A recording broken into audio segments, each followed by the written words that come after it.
আসসালামু আলাইকুম। তো আমরা পিন নাম্বার দেব। পিন নাম্বার দেওয়ার পরে যে ফিচারটা আসবে, দেখেন এই যে অপশনটা আসলো, এখানে দেখাচ্ছে, নিচে দেখাচ্ছে আমরা কি কি ট্রানজেকশন করেছি। তো পুরা হিস্ট্রি দেখতে গেলে আমরা যে নিচে, একেবারে নিচে, আমি এই যে তীর চিহ্ন দিয়ে আপনাদেরকে বোঝানোর জন্য দেখাচ্ছি। এই যে একেবারে নিচে দেখেন, এই জায়গাটায় আমরা টাচ করব। এখানে টাচ করার পর দেখেন এই যে এরকম ফিচার আসছে।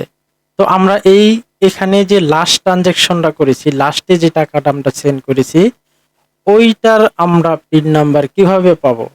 তো আমরা দেখেন এই যে সার্চ বক্স আছে, এখানে সার্চ 10টা ট্রানজেকশন আমরা দেখতে পারবো। এই যে তা আমরা যদি চাই আরো বেশি, 100 বা 50 এরকম, তো আমি 50টা ট্রানজেকশন আমি দেখবো, এখানে 50 লিখে দিলাম।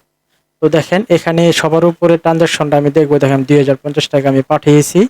এটার উপরে টাচ করার পর একবার উপরেটা আমি টাচ করবো, এই যে একেবারে উপরে দেখেন এখানে আমি টাচ করলাম। এখানে টাচ করার পর দেখেন এই যে এখানে দেখাচ্ছে এই যে নিচে এই যে সিম সিম নাম্বার, এই যে টিক চিহ্ন আকার মধ্যে দেখছেন এই যে সিম নাম্বার 5401। তাহলে আমরা কি এখানে কোড নাম্বার বা পিন নাম্বার যাই বলি না কেন, টাকা পাঠিয়ে এটা বলতে পারি 5401। তো ভিডিওটি এই পর্যন্ত, ভালো থাকবেন। আসসালামু আলাইকুম রহমতুল্লাহি।